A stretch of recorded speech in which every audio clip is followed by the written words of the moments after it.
A warm welcome to all our viewers to our series Natural Medicine. A few weeks ago, I had the great pleasure and honour to have a doctor here with over 40 years of professional experience. But he's not just a doctor of medicine, but he's also a doctor of engineering. And he is also the head of the Academy for Science and Research at the University of Rostock. And this gentleman is none other than Dr. Jordan Petrow. A warm welcome, dear Jordan. Thank you very much. My pleasure for welcoming me here, and I'm happy to be here. It was really revolutionary, and I'd like to go into this topic of stroke because we got this surprising insight from you in this conversation a few weeks ago, that it has a lot to do with blood circulation problems, and I never heard that. And I just think, if the blood circulation is the problem, where ultimately a disease or a stroke can develop, we have to react in prevention and not just afterwards. Yeah, interesting. Actually, let me start like this. We're born, we grow up, we grow old. It continues. But we're not talking about that here. Exactly. And we always have a constant companion. That's the age. We get old, starting at birth. At 20, we have the height of our creative power, mentally and physically. And it's becoming worse, less and less. I mean, worse maybe not so much, but less and less. For example, footballers at 33, 35, they're done. So he's getting old. At 40, it's already pronounced that the men notice it, especially at a particular location, that it doesn't work like it did when they were 20. At 50, more and more.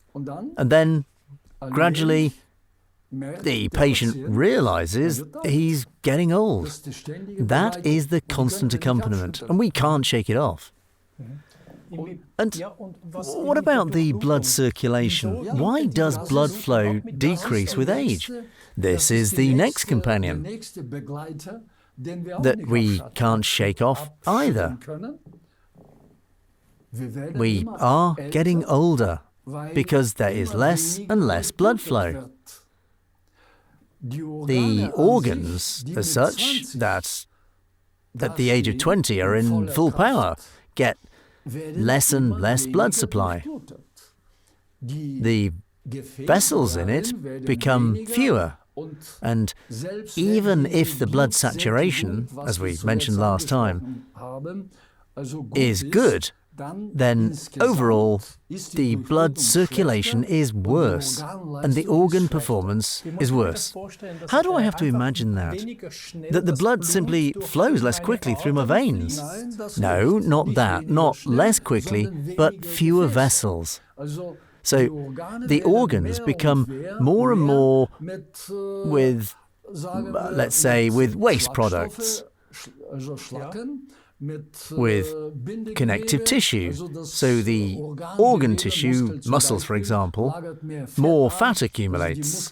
So the muscle fibers are no longer as effective at contracting. And that actually affects the capillaries, first the fingers, the toes, and maybe also the brain. That concerns everything. And now an example. A patient at 20, if they smoked,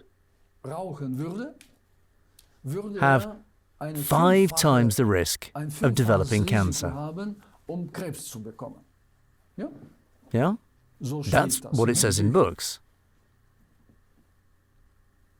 What does that mean? Out of 10,000 patients, 5 will get cancer if they all smoked. And now they're all getting older. And at 50, all who smoke, all 50, all smoke, also 5% higher risk of death from cancer. And what do you think now? What risk has the 50-year-old patient compared to a 20-year-old? to get cancer. How much? 50 to 60%? 50 to 60? 100 times. So the geneticist David Sinclair somehow calculated it, I read that, 100 times the risk when we're older compared to when we were young. And that's not only the case with cancer, it probably is with all diseases of this magnitude. So it also has an influence that the capillaries, the blood vessels, condense more, right? Of course. That means the blood won't come through there. Or it still comes through if the blood pressure goes up right. The companion was age, and the risk is getting higher and higher. And the second companion is the blood circulation.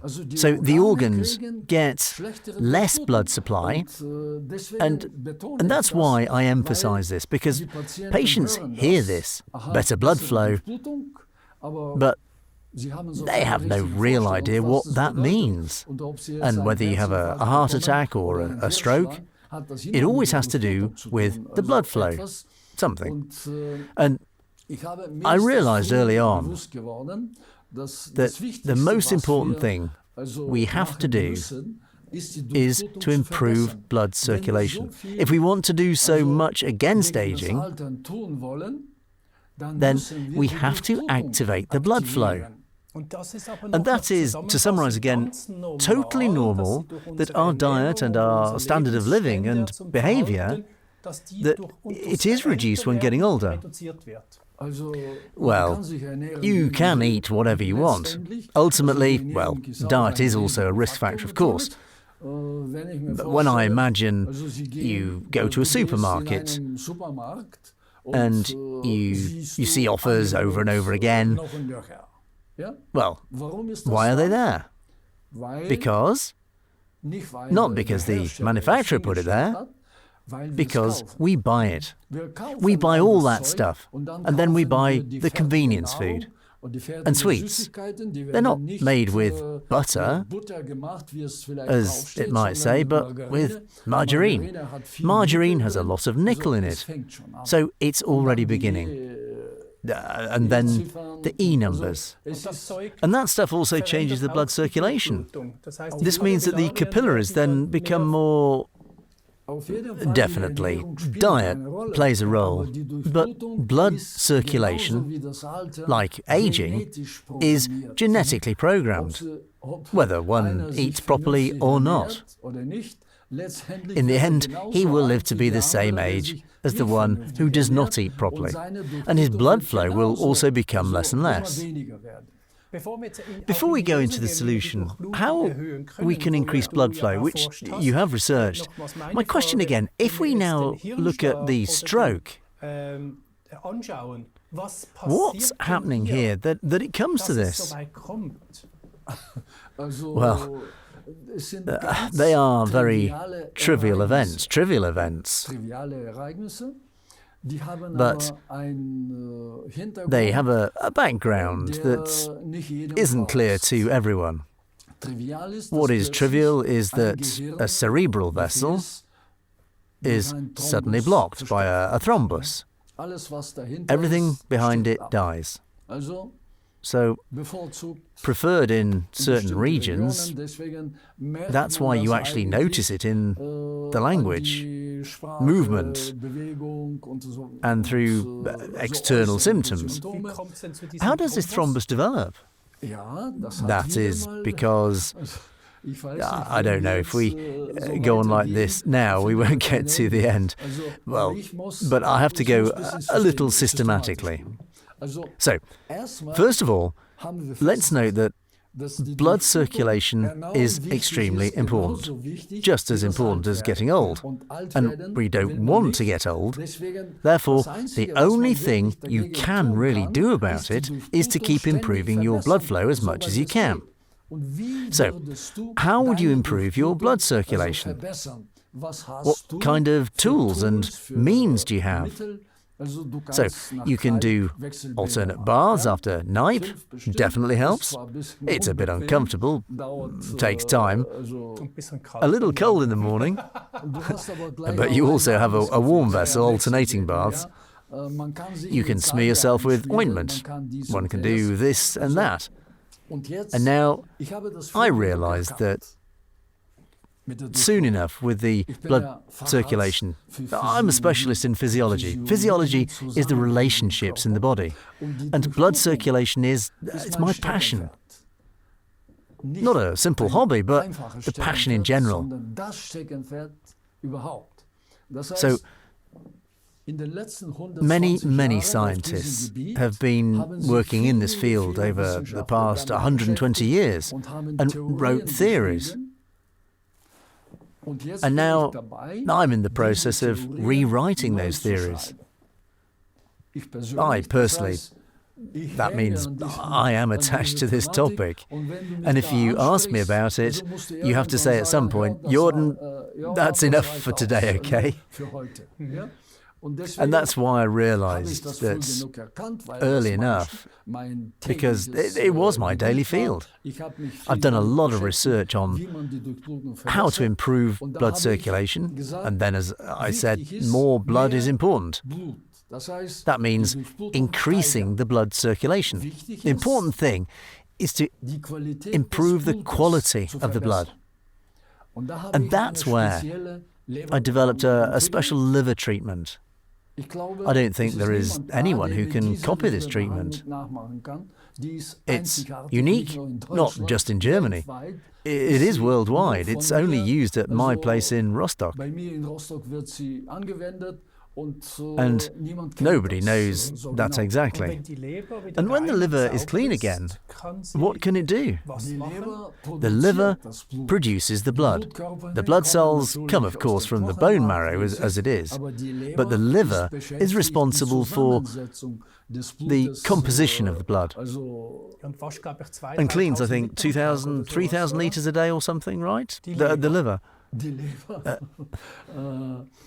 The liver is an organ that has its own blood supply. It's like every organ.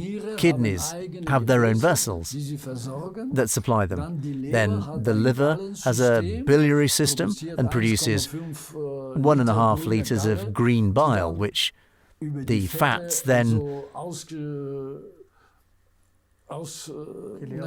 empty discharge. Will be discharged, and the fats are emulsified. So this is very important for digestion. And then the liver receives everything that comes from the bowel. Everything that comes from the bowel has to go through the liver. And only then does it go into the cycle. And all organs are important in the body because everything has to be seen in context, but the liver is really a central organ. And when it comes to the brain, the liver and the brain are closely intertwined. And the brain, they say the brain can only utilize sugar. But what the brain likes best is the sugar made by the liver. The liver takes care of it, even if we don't eat anything. Is that the ketone bodies, or is it something else again? I'm glad you brought that up. There's one, I don't know, self-proclaimed scientist. His name is Piper. Bruce. Fife or something. Fife. He also writes about ketone food, so coconut food. And he says the brain could utilize ketone bodies. Ketone bodies occur in abundance in the organism. When the organism burns fats, the organism burns fats, so they're oxidized and provide a lot of energy, and there remains a residue. This is the ketone body, and the ketone body has a property that is acidic. And whoever bases their diet on this and produces their energy slips into endless hyperacidity. You have to steer against it, definitely. And whether the brain can utilize ketone bodies, as Bruce Fife says, well, I've never read that before. And I know the brain needs sugar and prefers sugar produced by its own liver. And if we were on a low sugar diet, after a while the liver would step in and it will supply the brain with sugar. And then the patients are fine, for example, when they're fasting. And now we're still at the blood flow. So I mainly realized a lot of blood and clean blood is important for the liver. That's why this liver therapy is really, it's at the beginning of every treatment for me. Very few doctors do that, this liver cleansing therapy. I've rarely heard that. What I know, colleagues who deal with it, it is definitely not used the way how I do it from a physiological point of view. Completely different. And now about 10 years ago, I came across this problem, magnetic therapy. And I'm also a doctorate in the field of technical sciences.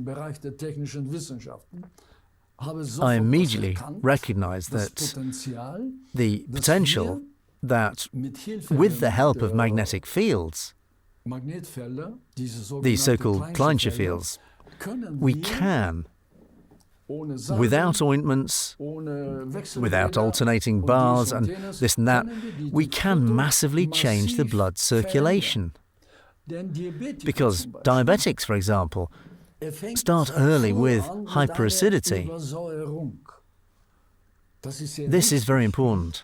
The overacidification in diabetics comes from what they eat. No matter what they eat, their carbohydrates are converted into fat. And they only burn fat. And ultimately, his diabetes is a hyperacidity. And they end up in a diabetic coma. Is an acidotic coma. This means they die in an acidic death. And that's why the first thing a diabetic has to do is minerals. Counteract alkaline. Have an alkaline diet and have minerals to get out of this acidic condition.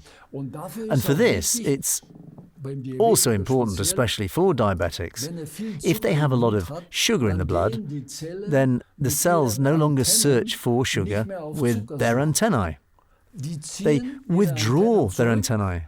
And then we get to the problem of insulin resistance. And that's why diabetics always have to specifically create sugar deficiency states in their blood, so that the cells extend their antennae again, so that their own insulin suffices to manage everything.